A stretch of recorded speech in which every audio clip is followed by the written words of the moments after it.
Lecture 26, Culture, Hermeneutics, and Structuralism.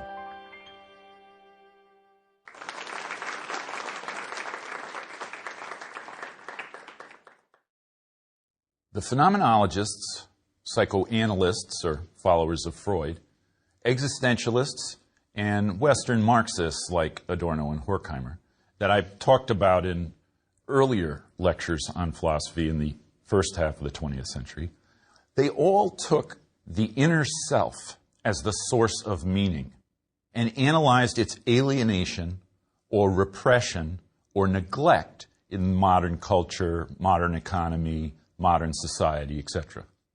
So you can say, with a fair amount of accuracy, that all of these philosophies were philosophies of the subject, of the inner self, of that part of us which is somehow in conflict with the outer world. And their view was that we need somehow to find that self, that fundamental layer of experience, that basic authenticity in modern civilization.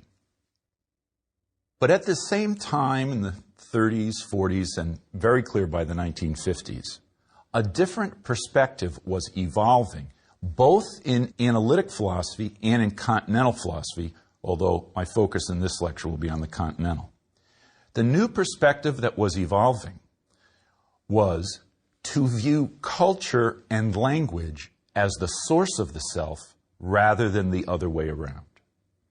Put it this way, to see meanings, ideas, whatever philosophy needs to investigate, as somehow determined not by the inner self, the phenomenological experience, authenticity, but rather by culture and language, a public reality of signs.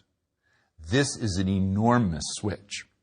Now, today we're going to look at some of those European philosophers who were promoting this switch. We're going to begin with one who was often neglected and who didn't play too much of a role in the later development of this perspective. But he deserves mention because he's arguably the most important philosopher of culture of the 20th century. And that is the German philosopher Ernst Cassirer, who formulated what we could call a neo-Kantian philosophy of culture. We'll then turn to Swiss linguist Ferdinand de Saussure, who created a view, was a linguist who created a view called structuralism, which is going to have great impact later